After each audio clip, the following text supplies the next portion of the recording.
Hello साथियों। आज की क्लास में हम लोग 14 फरवरी 2019 में जो आरपीएफ कांस्टेबल का पेपर हुआ था उसका आज हम लोग शिफ्ट 2 देखने जा रहे हैं। तो जितने भी नए लोग हैं चैनल को सबसे पहले, क्या बोला मैंने, सबसे पहले आप लोग चैनल को सब्सक्राइब करेंगे, क्योंकि इस चैनल पर आपको आपके लिए अब आरपीएफ जो एसआई का 2024 में पेपर हुआ था उसका 15 शिफ्ट सिर्फ 3 और 4 दिन के अंदर आपको प्रोवाइड कर दिया जाएगा। सारा का सारा शिफ्ट आपको प्लेलिस्ट के थ्रू प्रोवाइड कर दिया जाएगा। तो इसलिए आप लोग अच्छी अच्छी वीडियो, अच्छे अच्छे कंटेंट पाने के लिए, वो भी खासकर प्रीवियस पेपर जो कि किसी के द्वारा बनाया नहीं जाता, ये तो जो संस्था एग्जाम कंडक्ट कराती है उसी का सेम पेपर होता है। इसमें कोई टीचर का सहयोग नहीं होता है और वैसे ही प्रश्न आपको काफी बेनिफिट करते हैं। कोई हट के प्रश्न नहीं रहता है, कोई एडवांस, कोई लो नहीं रहता है। जो एग्जाम का लेवल होता है उसी का पेपर रहता है। तो आप लोग ऐसी वीडियो पाने के लिए, वो भी काफी कम समय में, सिर्फ 10 मिनट में आप लोग को 50 प्रश्न कराया जा रहा है। तो ऐसी वीडियो पाने के लिए आप लोग सबसे पहले चैनल को सब्सक्राइब करेंगे और वीडियो को लाइक करेंगे। और अब मैं बता दूं कि आपके लिए एक प्लेलिस्ट बना दिया गया आरपीएफ कांस्टेबल का, तो आप लोग जाकर वहां से टोटल 48 शिफ्ट का प्रश्न देख सकते हैं। तो चलिए आज की क्लास हम लोग बिना विलंब किए शुरू करते हैं। आज की क्लास का पहला प्रश्न है, भारोत्तोलन प्रतियोगिता में टाई होने पर विजेता किसे घोषित किया जाता है? तो जिस प्रतिभागी का भार कम होता है उसे ही विजेता घोषित किया जाता है। ये तो बहुत अच्छा है। जो दुबले पतले हैं उनको अगर मैच टाई हो गया तो उन्हें जीत दिलाया जाएगा। आप क्रिकेट में बताएंगे कैसे? देखिए, क्रिकेट में तो सुपर ओवर होता है, बहुत सारे तरीके होते हैं कि फुटबॉल में जो होता है एक्स्ट्रा टाइम में जाता है गेम, लेकिन इसमें क्या होता है, जिसका भार कम होगा उसको जीत दिलाया जाएगा। अगला प्रश्न है, निम्नलिखित में से कौन सा एक कोरल रीफ का प्रकार नहीं है? तो लैगून जो है कोरल रीफ का प्रकार नहीं है। अगला प्रश्न है, भारतीय संविधान के किस अनुच्छेद में राज्यपाल के कार्यकाल, राज्यपाल का जो कार्यकाल से संबंधित प्रावधान का वर्णन है? तो अनुच्छेद 156 में राज्यपाल के कार्यकाल से संबंधित अनुच्छेद है। अगला प्रश्न है, वह अभिक्रिया क्या कहलाती है जिसमें 2 या 2 से अधिक अभिकारकों की अभिक्रिया के फलस्वरूप केवल एक उत्पाद निर्मित होता है? तो उसे हम संयोजन अभिक्रिया कहते हैं। इसमें कहने का मतलब कि 2 अभिकारक जो होते हैं, 2, मान लीजिए एग्जाम्पल है, अगर हाइड्रोजन और ऑक्सीजन आपस में रिएक्शन करते हैं तो सिर्फ एक ही अभिकारक बनेगा।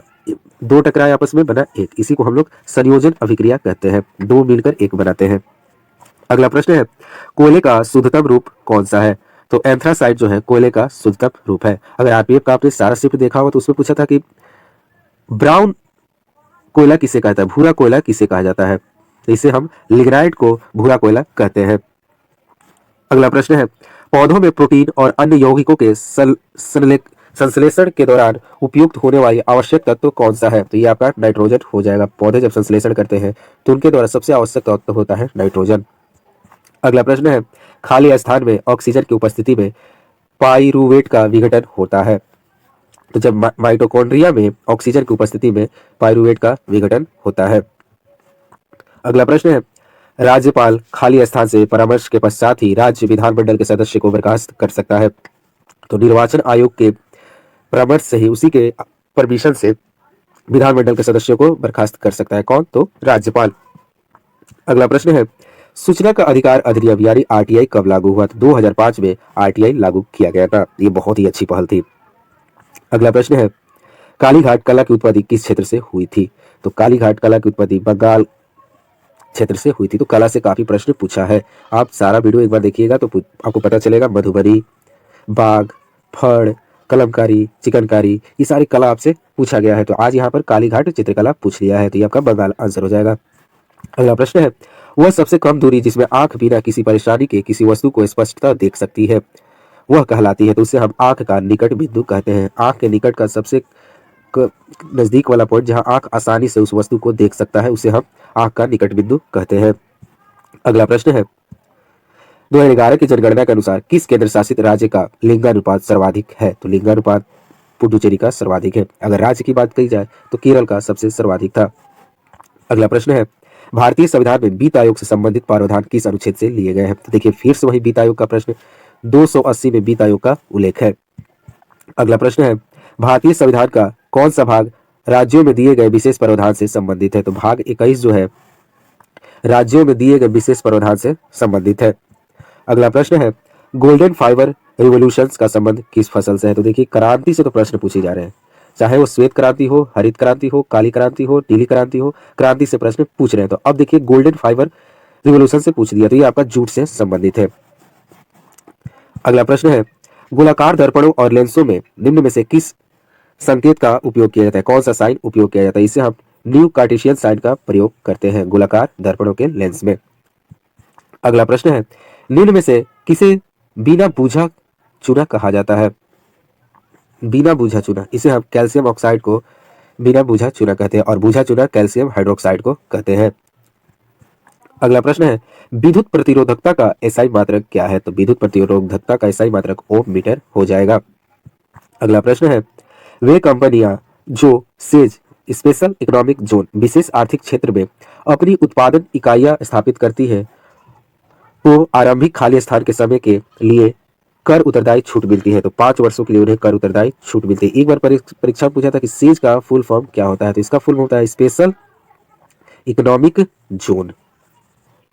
अगला प्रश्न है, बहुरूपी गांधी पुस्तक किसके द्वारा लिखी गई? बहुत ही प्यारा सा प्रश्न है। बहुरूपी गांधी पुस्तक किसके द्वारा लिखी गई? तो इसका आंसर हो जाएगा अन्नू बंदोपाध्याय द्वारा ये बहुरूपी गांधी पुस्तक लिखी गई है। अगला प्रश्न है, पैरालंपिक 2016 में भारत की एकमात्र पदक विजेता दीपा मलिक ने किस खेल में रजत पदक जीता? तो दीपा मलिक जो है शॉट पुट या गोला फेंक खेलती थी और उन्होंने एकमात्र पदक भारत के लिए जीता था 2016 पैरालंपिक खेल में। अगला प्रश्न है, केंद्रीय लोक सेवा आयोग के अध्यक्ष को किसके द्वारा हटाया जा सकता है? तो केंद्रीय लोक सेवा अध्यक्ष को राष्ट्रपति द्वारा हटाया जा सकता है। अगला प्रश्न है, उदयगिरी गुफाओं में हाथी गुफा शिलालेख किस शासन के सैन्य अभियानों के बारे में जानकारी देता है? तो राजा खारवेल के सैन्य अभियानों के बारे में जानकारी देता है। कौन सा? तो उदयगिरी गुफाएं जो है हाथी गुफा शिलालेख। अगला प्रश्न है, हरिके झील किस राज्य में स्थित है? तो ये प्रश्न काफी अच्छा है। हरिके झील जो है पंजाब में स्थित है। अगला प्रश्न है, बक्सर का युद्ध कब हुआ? तो बक्सर का युद्ध 1764 में हुआ था। अगला प्रश्न है, बाघा जातीन के नाम से निम्न में से किसे जाना जाता है? बाघा जतीन, तो ये आपके जतीन्द्र नाथ मुखर्जी जो थे, इन्हें हम बाघा जतीन के नाम से भी जानते हैं। अगला प्रश्न है, किसी भी राज्य के अनुसूचित क्षेत्रों और अनुसूचित जनजातियों के नियंत्रण और प्रशासन से संबंधित प्रावधान भारतीय संविधान के किस अनुसूची में दिए गए हैं? तो आपके 5वीं अनुसूची में दिया गया है। अगला प्रश्न है, भोजन को पेट से छोटी आंत के छोटे हिस्से में जाने के दौरान घटित होने वाली क्रियाओं का नियंत्रण किसके द्वारा किया जाता है? तो इसका नियंत्रण इस स्फिंक्टर की मांसपेशी द्वारा किया जाता है। अगला प्रश्न है, किसी उत्पाद पर लगा कौन सा लोगो उसकी गुणवत्ता मानकों के प्रमाणीकरण से संबंधित है? लोगों को बताना है, जो लोगो लगा रहता है ये ISI भारतीय मानक संस्थान का जब लोगो लगा रहता है उसके गुणवत्ता के मानों का प्रमाण देता है। अगला प्रश्न है, हिम नदों के कटाव के कारण बनने वाली संरचना किस भूभाग की विशेषता है? तो एक ग्लेशियर लैंडमार्क की विशेषता है। अगला प्रश्न है, निम्न में से कौन सा एक बैडमिंटन खिलाड़ी है? तो अश्विनी पोनप्पा जो है बैडमिंटन खिलाड़ी है। अगला प्रश्न है, निम्न में से किस उपकरण का संबंध भारोत्तोलन से है? तो भारोत्तोलन में बारबेल का यूज होता है। अगला प्रश्न है, किस अधिनियम के तहत मुस्लिमों के लिए एक पृथक निर्वाचन की शुरुआत की गई थी? तो यह भी प्रश्न रिपीटेड है। भारतीय परिषद अधिनियम 1919 के तहत मुस्लिमों के लिए पृथक निर्वाचन की शुरुआत की गई थी। अगला प्रश्न है, भारतीय संविधान के कानूनी आज्ञा पत्र के अनुसार निम्न में से किस शब्द का शाब्दिक अर्थ शरीर को प्रस्तुत करना है? तो आपका हैबियस कॉर्पस जो है इसे प्रस्तुत करता है। अगला प्रश्न है, 2018 में निम्न में से किस टेनिस के लिए राष्ट्रीय पर्यवेक्षण के रूप में अपनी सेवाएं दी? तो सोमदेव देववर्मन, यहाँ पर करंट का प्रश्न है, यह से आप याद नहीं करेंगे। अगला प्रश्न है, निम्न में से कौन सा एक परमाणविक खनिज नहीं है? तो टंगस्टन जो है परमाणविक खनिज नहीं है। थोरियम, बेरिलियम, यूरेनियम ये आपकी परमाणविक खनिज है। अगला प्रश्न है, लॉर्ड वेलेजली ने फोर्ट विलियम कॉलेज की स्थापना खाली स्थान में की थी? तो ये प्रश्न काफी अच्छा है।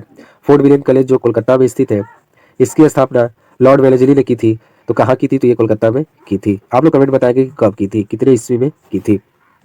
अगला प्रश्न है, भारतीय संविधान के अनुसार भारत क्या है? तो भारत एक धर्मनिरपेक्ष राज्य है। यहाँ पर किसी भी राज्य का, भारत का कोई भी धर्म नहीं है, सारे धर्म भारत यहाँ हमारे यहाँ बराबर है। अगला प्रश्न है, केंद्रीय प्रशासनिक न्यायाधिकरण किस मंत्रालय के अंतर्गत आता है? तो ये आपके कार्मिक, लोक शिकायत और पेंशन मंत्रालय के अंतर्गत आता है। अगला प्रश्न है, निम्नलिखित में से कौन सी एक गर्म हवा है? तो हर्बटन जो है एक गर्म हवा है, बाकी ये सब ठंडी हवाएं हैं। अगला प्रश्न है, असम में निम्न में कौन सा एक संरक्षित जैव मंडल है? तो मानस जो है असम का एक संरक्षित जैव मंडल है। अगला प्रश्न है, भारत में क्रिकेट किसके द्वारा लाया गया? तो ब्रिटिश द्वारा ने, अंग्रेज जो थे भारत में क्रिकेट को लेकर आए थे। अगला प्रश्न है, हिम नदों के कटाव द्वारा निर्मित आकृति की पहचान निम्न में से कीजिए, निम्न में से कीजिए। तो सर्क जो है हिम नदों के कटाव द्वारा निर्मित आकृति है। और आज का 45 नंबर का प्रश्न है, प्रसिद्ध चिकनकारी कढ़ाई का काम किस राज्य में संबंधित है? ये देखिए फिर से प्रश्न आ गया, चिकनकारी की कढ़ाई आपके उत्तर प्रदेश के लखनऊ से संबंधित है। अभी आपके पूछा था कालीघाट, कालीघाट हो जाएगा कलकत्ता। अब पूछ दिया चिकन कढ़ाई, तो ये आपका उत्तर प्रदेश से हो जाएगा। अगला प्रश्न है, भारतीय राष्ट्रीय कांग्रेस के 1907 में हुए खाली स्थान अधिवेशन में कांग्रेसों दो दलों में यानी नरम और गर्म दल में विभाजित हो गया था। तो ये आपका 1907 का अधिवेशन जो हुआ था सूरत में हुआ था। तो आप देख रहे हैं कि इंडियन नेशनल कांग्रेस बहुत ही सारे प्रश्न पूछे गए हैं। एक प्रश्न था 1916 वाला, तो इसमें क्या हुआ था, जो ये दल बटे थे आपस में, दोनों का मिलन हो गया था। तो 1916 का जो लखनऊ अधिवेशन हुआ था। अगला प्रश्न है, वे कार्बनिक यौगिक क्या कहलाते हैं जिनके अणुओं के बीच केवल एकल संयोजिक बंध होते हैं? उन्हें हम संतृप्त यौगिक कहते हैं। सिर्फ एक ही, मान लीजिए एक ही बंधन रहता है, हाइड्रोजन और हाइड्रोजन के बीच एक संयोजिक बंधन होते हैं, इसे हम सैचुरेटेड बंधन कहते हैं, यानी संतृप्त यौगिक कहते हैं। इसमें अल्केन आपका आ जाएगा। अगला प्रश्न है, 1932 में अखिल भारतीय हरिजन संघ की स्थापना किसने की, जिसने हरिजन सेवक संघ के नाम से भी जाना जाता है? इसकी शुरुआत मोहनदास करमचंद गांधी द्वारा यानी महात्मा गांधी ने की थी 1932 में। अगला प्रश्न है, अंतर्राष्ट्रीय व्यापारों को सुगम बनाना निम्न में से किस संस्था का मुख्य उद्देश्य है? तो विश्व व्यापार संगठन का ये मुख्य उद्देश्य है कि व्यापारों को सुगम बनाना। और आज का लास्ट प्रश्न है, हिंदू मंदिरों में बड़ी संख्या में भक्तों द्वारा पूजा के लिए बनाए गए बरामदे अथवा हॉल को क्या कहा जाता है? तो इसे हम मंडप कहते हैं। इसमें एक और प्रश्न पूछा था कि वो स्थान जहां पर भगवान की प्रतिमा को रखा जाता है उसे क्या कहा जाता है? उसे हम गर्भगृह कहते हैं। तो चलिए आज की हमारी यहीं पर क्लास समाप्त हुई। इसमें हमने टोटल 50 प्रश्न देखे और काफी कम समय में देखा। अगर आपको वीडियो पसंद आए तो आप एक लाइक करेंगे और चैनल को सबसे पहले सब्सक्राइब करेंगे। मिलते हैं ना वीडियो के साथ। जय हिंद, जय भारत।